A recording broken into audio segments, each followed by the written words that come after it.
पंचायती राज ये शब्द सुनने में जितना सीधा लगता है ना, इसके पीछे का जो संवैधानिक ढांचा है वो उतना ही जटिल है। और उस ढांचे की बुनियाद है अनुच्छेद 243 जो ए से ओ तक मतलब एक पूरी वर्णमाला की तरह फैला हुआ है। बिल्कुल, और ज्यादातर लोगों के लिए ये वर्णमाला किसी भूल भुलैया से कम नहीं है। हाँ, परीक्षा में ये याद रखना कि ए में क्या था और जी में क्या, ये मतलब लगभग नामुमकिन सा लगता है। तो आज हमारी कोशिश इसी भूल भुलैया को सुलझाने की है। हम इन अनुच्छेदों को कुछ मजेदार ट्रिक्स या कीवर्ड से समझने की कोशिश करेंगे। मतलब सिर्फ रटना नहीं है, बल्कि हर अनुच्छेद के पीछे का जो लॉजिक है उसे पकड़ना है। हाँ, एक एक करके हम देखेंगे कि कैसे ये अनुच्छेद लोकतंत्र को गांव की दहलीज तक पहुंचाने की पूरी कहानी कहते हैं। तो चलिए शुरू करते हैं। तो किसी भी सरकार की बुनियाद क्या होती है? लोग। और यहीं से हमारा सफर शुरू होता है अनुच्छेद 243 ए के साथ, जिसके लिए हमारे पास कीवर्ड है ए फॉर असेंबली। ये एक बहुत अच्छा शुरुआती पॉइंट है क्योंकि असेंबली का सीधा मतलब है सभा, और 243 ए बात करता है ग्राम सभा की। पर यहीं पर एक बहुत बड़ा कंफ्यूजन है जिसे साफ करना जरूरी है। बिल्कुल, ग्राम सभा और ग्राम पंचायत ये दोनों एक चीज नहीं है। हाँ, और ज्यादातर लोग यही गलती करते हैं। ग्राम सभा कोई चुनी हुई बॉडी नहीं है। नहीं, वो उस गांव के सभी रजिस्टर्ड वोटर्स का समूह है, एक तरह से गांव की अपनी संसद जहां हर वोटर एक सदस्य है। तो ये लोकतंत्र की सबसे सीधी और जमीनी तस्वीर है। बिल्कुल। अब इतनी बड़ी सभा के रोजमर्रा के काम को चलाने के लिए, फैसले लागू करने के लिए एक छोटी चुनी हुई समिति चाहिए। और यहीं पर आता है अनुच्छेद 243 बी। सही। जिसके लिए ट्रिक है बी फॉर बिल्ड, यानी बनाना या गठन करना। तो ये एक लॉजिकल क्रम बन गया। ए में असेंबली यानी सारे लोग इकट्ठे हुए, और फिर बी में उन्होंने अपने में से एक कार्यकारी बॉडी बिल्ड की जिसे हम ग्राम पंचायत कहते हैं। तो ए में नींव यानी ग्राम सभा और बी में उस नींव पर पहली ईंट रखना, मतलब पंचायत का गठन। लेकिन सिर्फ गठन का फैसला तो काफी नहीं है। वो पंचायत दिखेगी कैसी, उसमें कितने लोग होंगे, अध्यक्ष कौन होगा, ये सारे सवाल हमें अगले अनुच्छेद पर ले जाते हैं। अनुच्छेद 243 सी, जिसके लिए ट्रिक है सी फॉर कंस्ट्रक्शन या कह सकते हैं कॉम्पोजिशन, यानी संरचना। तो बी में हमने तय किया कि पंचायत होगी, सी में हम उसका पूरा ढांचा या नक्शा तैयार कर रहे हैं। हाँ, और ये कंस्ट्रक्शन बहुत महत्वपूर्ण है। इसी में तय होता है कि पंचायत त्रिस्तरीय होगी या द्विस्तरीय, मतलब ग्राम, ब्लॉक और जिला स्तर पर। बिल्कुल। सदस्यों का चुनाव डायरेक्ट होगा, अध्यक्ष का डायरेक्ट या इनडायरेक्ट, ये सारी बारीकियां इसी में आती हैं। तो ए, बी और सी ये तीनों मिलकर पंचायत की नींव रखते हैं, सभा, गठन और संरचना। सही। तो ढांचा अब तैयार है। लेकिन एक मजबूत लोकतंत्र सिर्फ ढांचे से नहीं बनता, वो बनता है समावेश से। मतलब ये सुनिश्चित करने से कि समाज का हर वर्ग उसमें शामिल हो। और यह हमें सबसे महत्वपूर्ण अनुच्छेदों में से एक पर लाता है, 243 डी। और इसे लेकर जो एक पुरानी ट्रिक बताई जाती है वो है डी फॉर दया। मुझे लगता है ये न सिर्फ गलत है बल्कि अपमानजनक भी है। बिल्कुल, आरक्षण कोई दया या चैरिटी नहीं है। नहीं, इसलिए हमें इस ट्रिक का बदलना होगा। डी के लिए बेहतर कीवर्ड है डी फॉर डाइवर्सिटी या D for door step representation. ये बहुत अच्छा है। संविधान का लक्ष्य ही यही है कि सत्ता में हर वर्ग की भागीदारी हो, विविधता हो। और 243 डी यही करता है। ये महिलाओं और अनुसूचित जाति जनजाति के लिए सीटों के आरक्षण का प्रावधान करता है। इसका मकसद उन वर्गों को सत्ता में लाना है जो हजारों सालों से इससे दूर रखे गए हैं।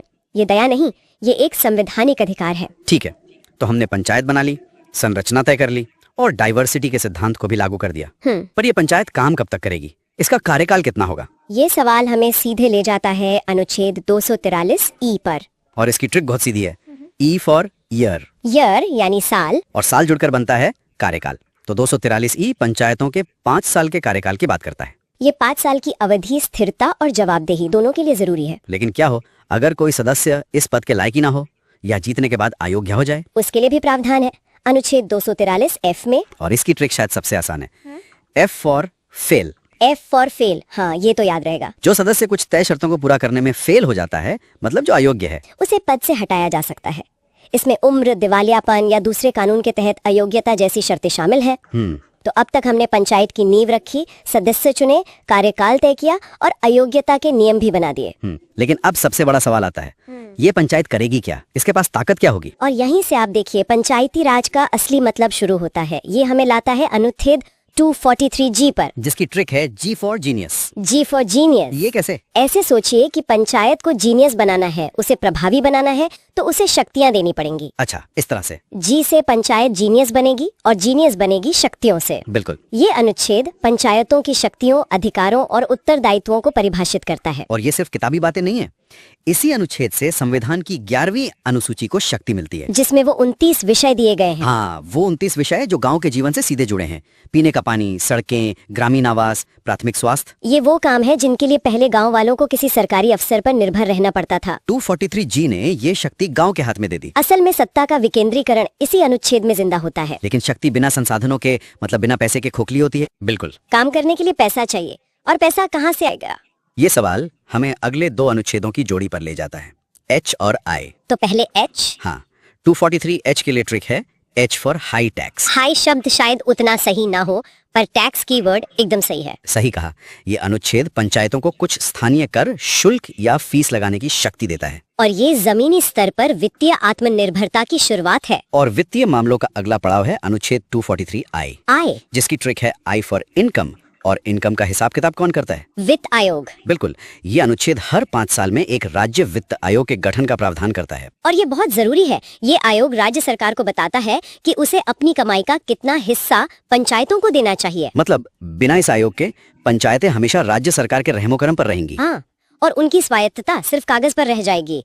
ये अनुच्छेद एक तरह से विकेंद्रीकरण की वित्तीय आत्मा है। तो पंचायत के पास शक्तियां आ गई, कर लगाने का अधिकार आ गया, और राज्य से आय का हिस्सा भी सुनिश्चित हो गया। अब जब पैसा खर्च होगा तो उसका हिसाब भी तो रखना होगा। बिल्कुल। और यहीं आता है अनुच्छेद 243J, जिसके लिए ट्रिक है J फॉर जांच। जांच? किसकी जांच? पंचायतों के खातों की, उनके लेखा जोखा की, जिसे हम संपरीक्षा या ऑडिट कहते हैं। अच्छा, तो J मतलब जांच, यानी अकाउंट्स का ऑडिट। हाँ, ये अनुच्छेद वित्तीय पारदर्शिता और जवाबदेही सुनिश्चित करता है। तो अब हमारी पंचायत काम कर रही है, उसके पास पैसा है और हिसाब किताब भी हो रहा है। पर ये सब मुमकिन हुआ कैसे? चुनाव से। बिल्कुल। और पंचायत के चुनाव का जिम्मा किसका है? ये हमें सबसे मजेदार ट्रिक पर ले जाता है, अनुच्छेद 243K। इसे याद करने में बहुत लोगों को दिक्कत होती है। हाँ, मुझे खुद हुई थी। फिर एक दिन IPL देखते हुए किंग्स 11 का नाम दिमाग में आया और अचानक कनेक्शन बन गया। अच्छा। ये से किंग्स 11। 11 की स्पेलिंग E से शुरू होती है और E से बनता है इलेक्शन। अरे वाह, ये वाकई में एक अजीब कनेक्शन है, लेकिन ये काम करता है ना? K को देखते ही किंग्स 11 और वहां से इलेक्शन याद आ ही जाएगा। बिल्कुल। और 243K पंचायतों के चुनाव के लिए एक स्वतंत्र राज्य निर्वाचन आयोग के गठन की बात करता है। तो चुनाव हो गए।